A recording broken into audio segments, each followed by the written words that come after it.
நண்பர் அனைவருக்கும் வணக்கம். நம்மளது தூண்டில் பயணம் இன்றும் தொடர்கிறது. அந்த வகையில் புண்ணக்காயில் தான் வந்திருக்கோம். சரிங்களா, இதுக்கு முந்தைய பதிவில் அண்ணன் வந்து இறால் வச்சு பிடிக்கிற மாதிரி பயங்கரமாக பிடிக்கிறத பார்த்துருந்தோம். இப்போ வந்து தலை எதை வச்சு பிடிக்க போகிறாரு அப்படின்னா நீங்களே சொன்னால் சாக்காயிருவீங்க. இதாக இருக்குது பாருங்கள், பூச்சி சங்கில் உள்ள பூச்சை வச்சு பாறை மீன் பிடிக்க போகிறாரு. மிஸ் பண்ணாமல் பாருங்கள், சுவாரஸ்யம் குறையாமல் இருக்கும். சரிங்களா, வாங்க வீடியோக்குள்ளே போகலாம். அண்ணன் களத்தில் இறங்கிட்டாங்க, ஏதோ கொறுத்துக்கிட்டு இருக்காங்கன்னு பாருங்கள். கரு தெரிகிறதா? அதுதான், அது பூச்சி தான். நடக்க பாருங்க, அந்த நடக்காம பாருங்க. இவன் தான் அந்த பூச்சி. நடக்காம பார்த்தீங்களா? தலை தண்ணிக்குள்ளே போயிடுவான். ஓடு தப்பியா வாங்க. இத்தனைக்கும் அவர் வந்து அந்த பூச்சியில் குண்டி பகுதி பிச்சுட்டாரு. முன்னாடி பகுதி வச்சு அவன் பாட்டு நடந்து போய்கிட்டு இருக்கான். இப்போ உள்ளே போட்டிருக்காங்க மொதல் காஸ்ட்டு மீன் அடிக்க அப்படிங்கிறத பாருங்கள், நீங்களே லைவில் பாருங்கள். சரிங்களா, பிடிச்சாரு பாருங்கள், தூக்கிட்டாரு பார்த்தீங்களா? அது அந்த வாயிலே ஒரு பூச்சி இருக்குது பாருங்கள். லைட்டு பிடிச்சி காட்டுங்க, மீனை பிடிச்சி பார்த்தீங்களா?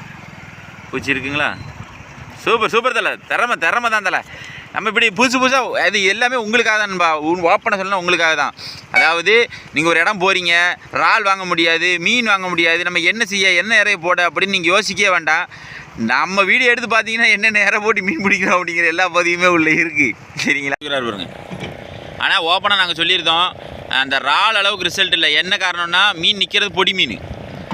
அந்த பூச்சை வந்து அரிச்சு எடுத்துருது, பிச்சு எடுத்துருது. அது வாய்க்குள்ளே நுழைய மாட்டேங்கி. சரிங்களா, அதுதான் உண்மை. இதிலே கொஞ்சம் சின்ன முள்ளை போடணுமோ, அந்த விட்டுட்டாரு, அதுவும் எஸ்கேப் ஆகிட்டு. அந்த பூச்சி இப்படி தான் இருக்கும் பாருங்கள். இப்போ முந்தைய பதிவில் போட்டிருப்போம், அது எப்படி இருக்கும், ஏலியன் மாதிரி.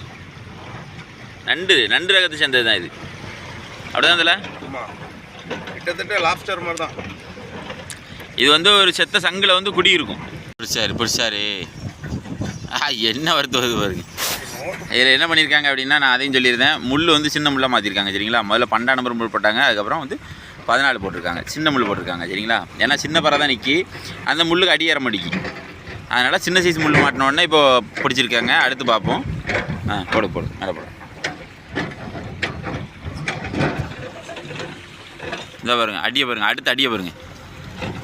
உடனே ஸ்பாட் அடி. அதாவது அந்த முள்ளை மாற்றின உடனே ரிசல்ட்டு சக்குன்னு. ஏன்னா நிற்கிறது சின்ன பாறை தான் நிற்கிது. சரிங்களா, இது எதுக்கு வேஸ்ட்டாக அப்படி பிடிக்கிங்க அப்படின்னு கேட்பீங்க. நம்ம வந்து கறிக்கு தான் பிடிக்கும், வீட்டுக்கு கறிக்கு தான் பிடிக்கும். வேஸ்டேஜ் ஆக்க போகிறது கிடையாது. நமக்கு தேவை இருந்தால் மட்டுமே இந்த சின்ன மீன்களை கொண்டு போவோம். ஏன்னா எங்களுக்கு பெரிய மீன் எதுவுமே அடி கிடையாது. மாட்டிட்டு அதை பாருங்க, ஒரே இறையில தான் 3 மீன் பிடிச்சிருக்காரு. அதை அப்படியே திருப்பி கொழுவி போடுங்கண்ணே. சூப்பர்.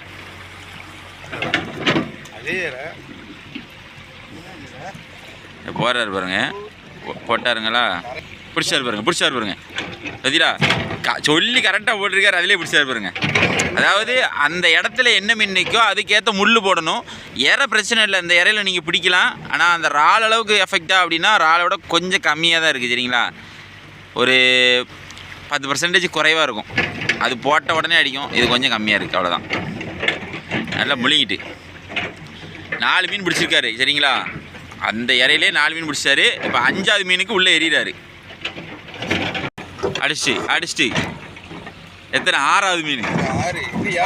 ஒரே இறையில் 6 மீன். சரிங்களா, நம்ம இறை மாற்றலை, நாங்கள் முள் மட்டும் மாற்றினோம். நாங்கள் ஓப்பனாக சொல்லிட்டோம், முள் மட்டும் மாற்றிருக்கோம். சரிங்களா, கடமுடன்னு உங்களுக்கு சத்தம் கேட்டுகிட்டே இருக்கும், என்ன டிஸ்டர்பன்ஸாக இருக்குது அப்படின்ட்டு. அந்த டிஸ்டர்பன்ஸையும் உங்களுக்கு காட்டுறேன் பாருங்கள். அவன் தான் கடமுடன்னு உருட்டி கிடக்கான். சரிங்களா, அதனால் உங்களுக்கு கொஞ்சம் டிஸ்டர்பன்ஸ் இருக்கும். நல்லா முழுங்கிருது. இப்போ வந்து 7ஆவது மீனுக்கு அதே இறைய போடுறாரு. இறை எதுவுமே கொறுக்கலை. சரிங்களா, கொறுத்தாருன்னு சொல்லிடுவேன். அதை பாருங்க, அடிச்சாரு பாருங்க. அடுத்து அடியில் இறால் நீ என்ன ரிசல்ட் கம்மியாக இருக்குன்னு சொல்லிட்டேன் அப்படின்னு அவர் வெறி கொண்டு பிடிச்சிட்டு இருக்காரு. வேற ஒன்றும் இல்லை, 8 அடுத்து ஓடிக்கிட்டே இருக்குன்பா. இப்போ நாங்கள் வந்து இறை வந்து கொஞ்சம் தான் பூச்சி கொண்டு வந்தோம், ஒரு 3-4 பூச்சி தான் கொண்டு வந்திருப்போம். அடிச்சாரு அடுத்து அடிச்சாரு பாருங்க. தட்டிட்டு தொங்கிட்டுதில்ல, அது லைட்டாக கொறுத்துக்கோங்க. எட்டாவது மீன். எட்டாவது மீன் தப்பிச்சிட்டு மீன் மாட்டிட்டு வெளியே தூக்கும்போது விழுந்துட்டு. இந்தா பாருங்க, அடியே பாருங்க, ஒரே அதே இறையில 9வது மீன் நல்லா முழுங்கிட்டு. ஏன்னா நாங்கள் ஓப்பனாக சொல்லிட்டோம், முதல்லேருந்தே சொல்கிறேன், முள் மட்டும்தான் மாற்றிருக்கோம், அதே தான் வெளுத்துக்கிட்டு இருக்காரு. இப்போ 10வது மீனுக்கு எரிய போகிறாரு. சரிங்களா? பிடிக்குமா பிடிக்காதா? பிடிக்கும். பக்கத்துலேயே விழுந்துருச்சு, பக்கத்தில் தான் கிடக்கு, பக்கத்துலேயே போட்டு இப்போ அட்டியை மட்டும் பாருங்க. இப்போ அடிச்சிட்டாரு. 10வது மீன் வருது. ஒரே இறையில் 10 மீன்கள். நல்லா இருக்குல்லா? நீங்கள் வந்து இதுக்கு வந்து ஒரு 100 ரூபா கொடுத்தது இப்படிலாம் இறை வாங்கிட்டு வரணும் அவசியம் கிடையாது. அடி நொறுக்குறாரு. இதுவே கொஞ்சம் சைஸ் மாதிரியா இருந்துச்சுன்னு வைங்களேன், நல்லாவே இருக்கும். தட்டிட்டு 11வது மீன் வருது. ஒரே இறையில 11வது மீன்.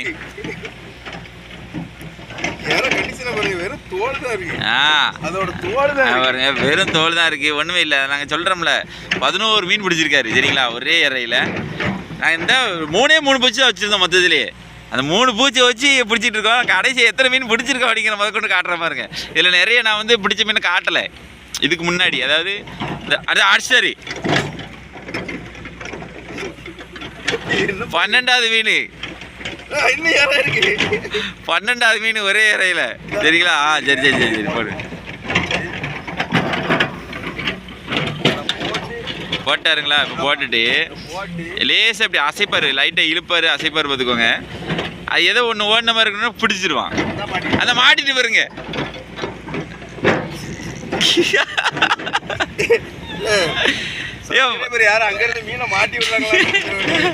பாருங்க, வேண்டாம் பாருங்க, இந்த பக்கம் ஆளே கிடையாது. நீங்க திடீர்னு அப்படி கூட நினைப்பீங்க.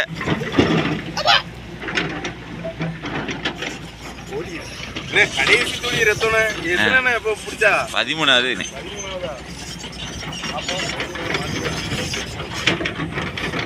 அனைமா எனக்கு தெரிஞ்ச ஒரு 15 வரைக்கும் பிடிப்பாருன்னு நினைக்கிறேன்.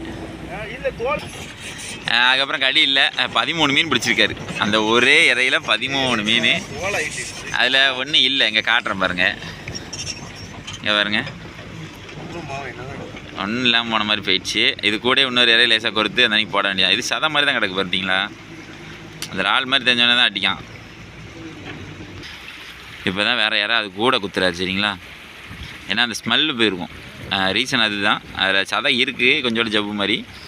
அந்த ஸ்மெல்லு போயிருக்கும். ஸ்மெல்லுக்கு கூட மீன் அடிக்கும். அதனால் லைட்டாக சதையை மட்டும் இப்போ டிச் பண்ணிட்டு அடிக்காரு. உள்ள போட்டாரா? அடிச்சார் பாருங்க,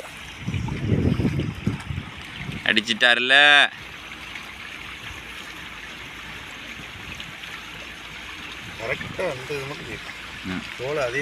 அதே தோல் அப்படியே தான் வந்துருக்கு. நம்ம புதுசாக கொடுத்தது மட்டும் போயிருக்கு. அடுத்த இறை கழிக்காரு. அந்த இறை கழிஞ்சிருச்சு. இது புது இறை கொத்த கொடுத்துட்டு இருக்காரு. இது இப்போ வந்து கொஞ்சம் கழிஞ்சு அப்படியே தோல் மாதிரி இருக்கும். பார்த்துக்கோங்க, அந்த வெள்ளை ஆகிறதுக்கு முன்னாடி நல்லா பிடிக்குது. பாருங்களேன், போடுறாரா? அதை போட்டாரா? பாருங்க, மாட்டிட்டு உடனே மாட்டிட்டு அந்த தட்டிட்டு மீன். இந்த அடுத்த காஸ்ட்டு இது தட்டிட்டு கை வரைக்கும் வந்து தட்டிட்டு அந்த மீன் பிடிச்சாரு. பிடித்து விட்டார். என்ன தட்டிட்டா? போடு. ஒரு மீன் வந்துச்சு, வந்து தட்டி போயிட்டு திருப்பி அந்த இறை கீழே விழுந்தோம்னா அடுத்து இன்னொன்று எடுத்துட்டு. ஆமாம், திருப்பி வருங்க, அடுத்து வருங்க.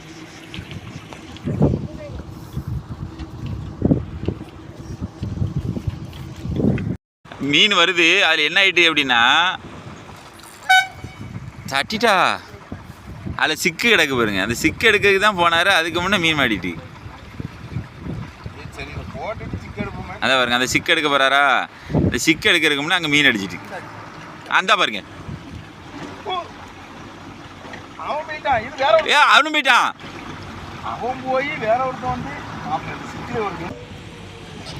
போட்ட உடனே அடிச்சிட்டு பாருங்க. லைனில் சுத்த விடுறி இதில். ஸோ லைன் அப்படியே சுற்றிடுச்சு. ஒவ்வொரு தடையுமே இப்படி சொட்டை எடுத்து தான் போட வேண்டியிருக்கு.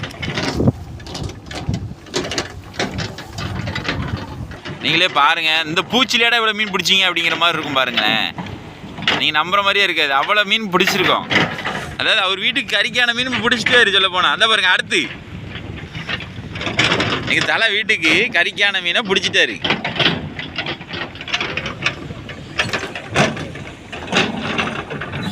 அடுத்த அடி.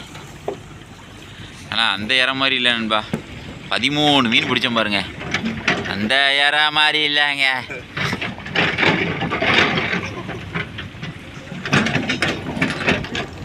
அடுத்த அடி.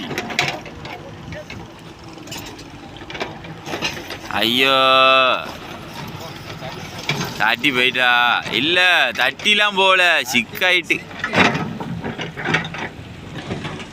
உங்களுக்கு இது சபிக்கு பாறை சீசன் பார்த்துக்கோங்க நண்பர்கள். வந்து சபிக்கு பாறை பிடிக்கணும்னு ஆசைப்பட்டீங்கன்னா சபிக்கு பாறைக்கு ட்ரை பண்ணுங்கள். உண்மையிலே சபிக்கு பாறை மாட்டோம். ஏன்னா நம்ம சபிக்கு பாறை வந்து கண்டினியூவாக உங்களுக்கு வீடியோ கொடுத்துக்கிட்டே இருக்கோம். உங்களுக்கு அதிலே தெரிஞ்சிருக்கும்.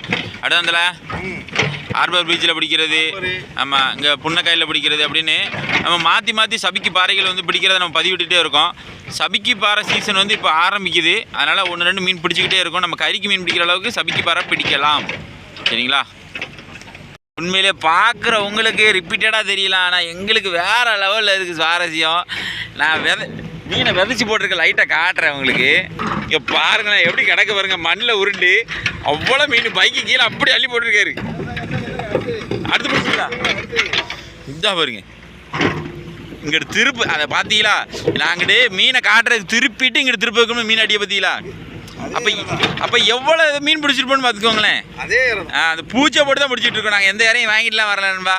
தூண்டி போட போகிறேன். தலை ரொம்ப என்ன டெம்ட் ஆகிட்டாரு. நானும் 2 போய் மீன் பிடிக்காம விட மாட்டேன். பாருங்க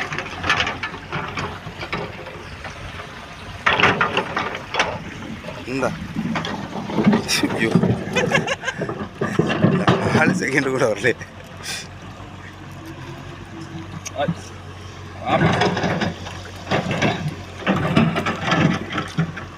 ஒன்றுமே இல்லை. இந்த இவ்வளோ தான் அந்த இருக்கலாம். இந்த இவ்வளோ தான் செத்தியோட தான் வச்சேன். இப்படி வச்சு வச்சுருக்கேண்ணா, செத்தியோட வச்சுருக்கேண்ணா.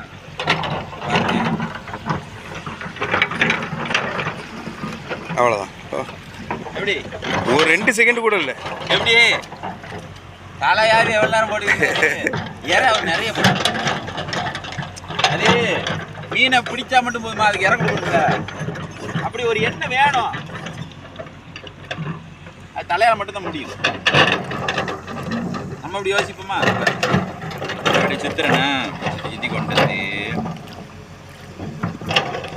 எல்லாம் பிச்சு தான். அவர் பிச்சு தான் போட்டார். அவர் பிச்சு போடலன்னு சொல்லலை, பிச்சு தான் போட்டார். இப்போ ஒரு மீன் கடிக்கிறதுக்கு சங்கடப்படும். செருப்பில் இருப்பிலையும் மாட்டிக்கிட்டு வாங்குது.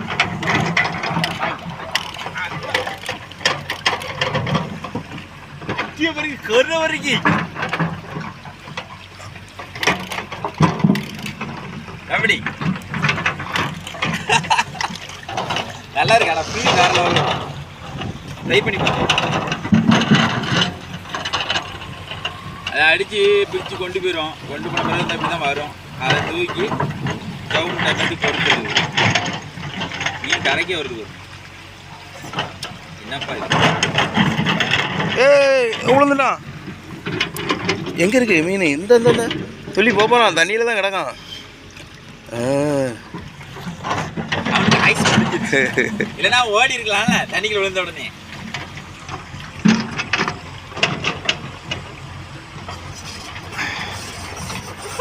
பின்னாடி அவ்வளோ பேர் வருதுப்பா. இப்போ பார்த்தீங்களா போட்டு அது கட்டே பண்ணியிருக்கேன். கட்டலாம் இல்லை. ஏன்னா திருப்பி வேணா காட்டுறேன். மேலே ஏறி சைஸை போரு. இது ஒரு ஏற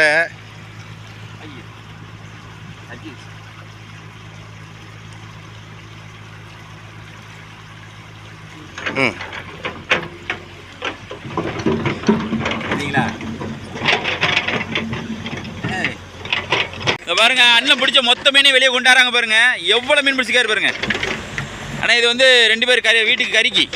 அதனால தான் நாங்கள் இவ்வளோ எடுத்துருக்கோம். இல்லைன்னா இவ்வளோ எடுக்க மாட்டோம். அவர் தேவைக்கு மட்டுமே பிடிப்போம். கீழே வச்சுக்கிட்டோம். பாருங்க எவ்வளோ மீன் இருக்குங்க பார்த்தீங்களா? வேறு லெவலில் பிடிச்சிருக்கோம். ஆனால் 2 பேர் வீடு கறிக்குங்கிறனால தான் நம்ம இவ்வளோ பிடிச்ச காரணம். இந்த ஒன்று வந்து நான் அந்த சஸ்பென்ஸ் சொன்னேன்ல, ஒன்று விட்டுட்டாரு பிடிச்சாரு அப்படின்னல, அது இது இப்போ நடந்தது தான். நான் அங்கிட்டு போகும்போது சைடு காப்பில் ஒன்று அடிச்சிட்டான் எப்படியோ. மற்ற எல்லாமே சபிக்கு பாரு தான், பொடி பாரு தான். நம்ம வீடு கறிக்காக தான் பிடிச்சிருக்கோம் நண்பா. திருப்பி கழுவி ஊற்றாதீங்க. எங்கள் தேவை இருந்தால் மட்டுமே இந்த மீனை எடுப்போம். போல மற்றொரு வீடியோ சந்திப்பு நண்பர்களே. பாய்.